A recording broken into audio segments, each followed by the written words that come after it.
Halo Sinekrip, balik lagi bareng gue Arya. Dan sekarang gue mau ngomongin film horor yang fenomenal, hype setidaknya di Amerika sana ya. Nggak tahu di sini, ya kita lihat aja perkembangannya. Tapi kenapa gue bilang hype? Karena ini adalah film yang berangkat dari mitologi internet.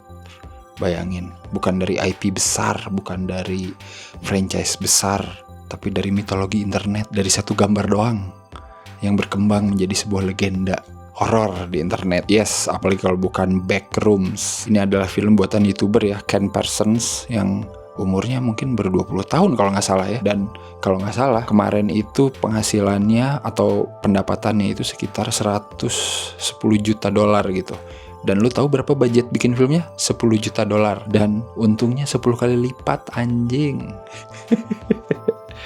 Gila men. Baru minggu pertama udah 10 kali lipat untungnya. Ini sebenarnya belum ada apa-apanya sama film horor Hollywood yang sama-sama fenomenal. Ini rilisnya deketan ya, Obsession, yang bentar lagi juga bakal tayang di Indonesia. Kita tungguin aja ya. Obsession itu budgetnya kurang dari 1 juta dolar. Pendapatannya 100 jutaan dolar juga.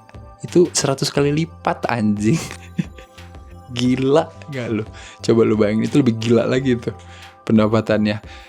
Tapi kita bahas nanti lah Obsession ya ketika filmnya udah tayang dan kita udah tonton juga. Sekarang gue mau ngomongin dulu Backrooms, yang ini sebenarnya fenomena yang menarik nih ya. Ngomongin film dari YouTuber tuh sebenarnya bukan hal baru di Indonesia apalagi. Tapi kalau di Hollywood, filmmaker yang jalur YouTube itu semuanya punya satu persamaan. Mereka selalu lewat jalur horor. Ada Raka-Raka yang bikin Bring Her Back, Talk to Me, horor. Chris Stuckman tahun lalu, horor. Shelby Oaks, Markiplier belum lama ini, horor. Iron Lung. Terus sekarang Ken Parsons, horor. Backrooms. Nanti Curry Baker, Obsession, horor juga. Ini kuncinya guys. Horor itu adalah kunci kalau dipegang oleh tangan yang tepat. Kalau buat yang belum tahu Backrooms itu apa, itu tuh sebenarnya dulu kayak sebuah fenomena gitu di internet ya. Dimulainya itu dari gambar ruangan warna kuning gitulah. Udah dari gambar itu doang, dan dari situlah berkembang dunianya Backroom ini gitu ya. Jadi banyak kreator-kreator yang bikin narasi cerita berdasarkan si gambar itu. Nah, Ken Parsons ini salah satunya. Dia ini adalah salah satu orang yang memanfaatkan gambar itu menjadi sebuah cerita yang lebih besar lagi, yang dia bikin film pendeknya, The Backrooms judulnya, di channel YouTube-nya sendiri. Cuman pakai tools gratisan, Blender kalau nggak salah ya, software 3D gitu. Cobain aja kalian nonton ke YouTube-nya, masih ada itu, viewernya kayaknya 80 jutaan deh. Jadi kayak film found footage gitu, tapi analog gitu found footage-nya, yang jadul-jadul gitu, yang kayak tahun 90-an yang pakai handycam, dan found footage orang yang terjebak di Backrooms itu. Kalau mau ngaitin sama film sekarang ya, film yang panjangnya ini, yang versi Hollywoodnya ini, opening film panjang yang sekarang itu menurut gue adalah film pendeknya Ken Parsons dulu pas bikin The Backrooms. Yang namanya found footage ya, buat gue sih itu selalu jadi genre horor yang gue suka gitu ya, karena found footage itu ngeri cuy kalau buat gue ya, kalau digarapnya dengan benar tentunya ya, bukan found footage ala-ala ya. Dan si Ken Parsons ini bisa gitu memanfaatkan teknik found footage di sebuah liminal space, anjing. Liminal space itu BTW adalah tempat-tempat transisi yang kalau kosong itu kayaknya ngeri gitu. Misalkan koridor, mall, eskalator, dimana kalau rame mah kan biasa aja ya, tapi kalau kosong tuh kayak aneh. Nah ini juga sama, ini kan kayak ruangan kantor gitu, kosong melompong tuh kayak ada sesuatu yang off gitu. Rasa itu yang berusaha untuk dimunculkan gitu lewat film Backrooms. Jadi itu benar-benar sebuah pengalaman yang baru menurut gue gitu, ngelihat found footage tapi settingnya bukan di hutan terlarang atau di rumah berhantu, tapi di sebuah liminal space berbentuk office. Jujur aja, gue nonton film pendeknya emang efektif untuk jadi sebuah film pendek found footage menurut gue. Ada horor yang menurut gue efektif sebagai found footage dan dengan durasi tertentu. Backrooms adalah salah satunya. Itu harus gue akuin. Makanya gue agak-agak berespektasi nih, kira-kira kayak gimana gitu ya kalau jadi film panjang. Dan setelah gue nonton sih not bad sih, asli not bad. Gue pas nonton tuh terpaku gue sama layar. Disclaimer aja, ini film lambat gitu. Tapi kalau kalian suka horor yang atmosferik, slow burn, ini adalah pilihan yang tepat. Ceritanya sendiri ngomongin soal penjaga toko, bukan penjaga toko anjir, pemilik toko mebel ya, namanya Clark. Ini diperanin sama Chiwetel Ejiofor. Dia itu punya masalah lah personal gitu, sama mentalnya juga, dan dia itu sering konsul ke seorang psikolog kayaknya ya, yang diperanin sama Renate Reinsve. Gimana sih ngomongnya? Ya itulah pokoknya. Tapi hidup Clark berubah ketika dia menemukan jalan rahasia menuju backrooms. Jalan rahasia ini mengantarkan Clark menjelajah sebuah tempat yang sangat random dan sangat tidak jelas itu tempat apa anjing. Dan disitulah keseruan film ini ya, karena ya udah kita seperti Clark, kita mengeksplor sama-sama nggak tahu apa itu backrooms. Was-wasnya tuh kerasa gitu, apalagi yang tadi gue bilang openingnya itu ngingetin sama ya film The Backrooms yang versi pendeknya Ken Parsons gitu, yang pertama gitu, tentang orang nggak sengaja masuk terus nge-explore si backroom pakai handycam sampai akhirnya ya you know lah dikejar sama sesuatu yang nggak jelas. Nah nanti openingnya juga kayak gitu, cuman beda aja, karakter yang masuknya bukan yang tidak sengaja masuk tapi ntar adalah kalian tahu. Dan menurut gue efektif sih horornya, karena backrooms itu kan kayak ruangan-ruangan kantor yang bener-bener tidak simetris men. Jadi kayak banyak belokan, banyak lekukan, banyak sudut-sudut yang gelap. Dan penggunaan teknik found footage itu menurut gue jitu banget gitu, karena ketika karakternya panik atau bingung tuh itu bisa dari mana aja sih. Menurut gue itu lu cemas aja gitu, lu ngelihat ke sini sudut agak gelap, nggak kelihatan ada apa gitu di belokan, panik. Terus ngelihat ke sana lorong jauh banget gitu, kayak nggak ada ujung, cemas juga gitu. Jadi hal-hal kayak gitu dimanfaatkan dengan baik sih menurut gue di film ini. Jadi selama nonton tuh gue takut tapi juga penasaran gitu, ada apa ini?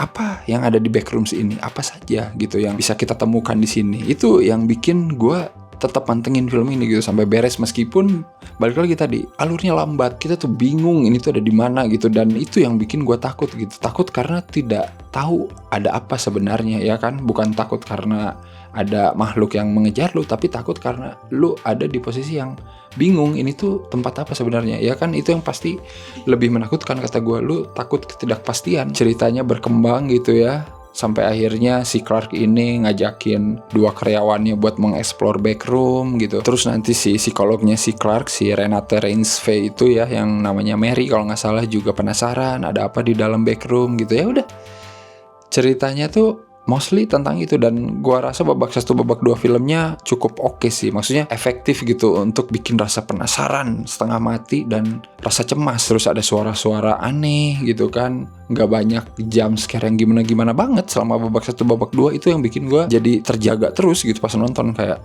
aduh gimana ya gitu.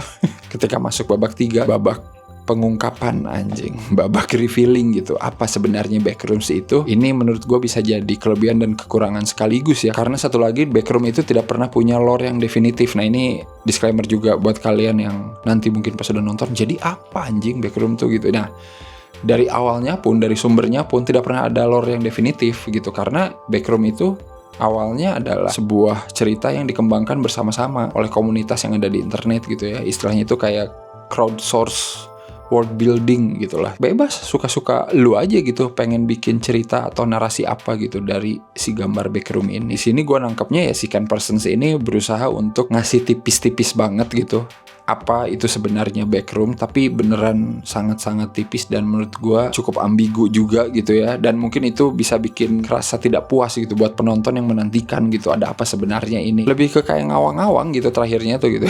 Jadi kayak apa ini anjir, ini adalah dimensi kopian dari realita kita yang tidak sempurna atau gimana gitu kan. Itu menarik soalnya konsep itu tuh. Sebenarnya di film ini juga selain karakter si Clark, Mary sama dua karyawannya si Clark juga kan ada karakter lain yang ternyata sudah menyelidiki backroom ini dari dulu, dan itu adalah bagian yang lebih besar lagi gitu. Maksudnya bukan individu-individu yang gak tahu apa-apa soal backroom. Itu muncul ketika di ending. Jadi gue kayak anjing, gue craving lagi gitu. Gue kayak tai, sengaja banget ya gitu. Jadi gue pengen tahu ini tuh. Cuman kalau mau kita simpulin juga bisa gitu, ini backroom ini soal apa. Kalau buat gue sih ya backroom itu udah dijawab sama si karakternya Chiwetel Ejiofor itu ya, si Clark gitu. Memori gitu, memori yang terlupakan dari realita gitu. Ya itu menarik sih soalnya terakhirnya kan creature yang ada itu diliatin ya menyerupai dia juga gitu. Jadi apakah ini metafor gitu? Tapi itu gue nggak tahu. Itu mah gue ngerasainnya kayak gitu aja, karena nanti di endingnya juga karakter si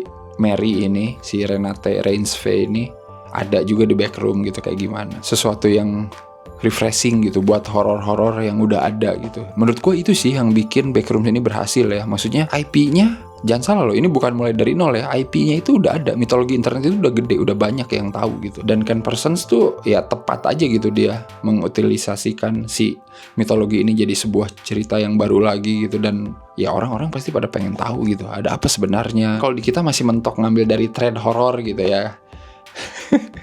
Dari orang ngarang di thread horror, oke, ini banyak yang baca, mari kita bikin film gitu kan. Masih dari situ kan, nggak ada penyegaran lagi karena ya udah itu aja yang dicari gitu. Sementara di luar kan udah ada yang kayak gitu-gitu, udah ada dari mitologi internet yang misterius gitu, dikembangin jadi sebuah cerita, ada dari game horor jadi sebuah film yang kemarin dibikin Markiplier gitu kan. Jadi banyak hal gitu kalau di sana itu bukan sekadar lihat apa yang viral, apa yang hype, tapi lihat juga gitu sekuat apa ceritanya gitu untuk jadi bahan omongan orang sampai bertahun-tahun. Ya Backroom membuktikan itu. Pokoknya gue salut lah sama konsepnya gitu ya. Meskipun secara film panjangnya gitu, secara kemasannya gue masih kurang terpuaskan gitu di babak 3-nya ya. Karena rasa penasaran yang udah dibangun dengan sangat bagus dari awal gitu kan, sampai menuju akhir itu kayak pikirkan sendiri aja gitu, lu mau melihat Backroom ini sebagai apa gitu ya. Gue kurang suka sih gitu, karena secara bentuknya aja masih abstrak gitu. Gue nggak bisa gitu memikirkan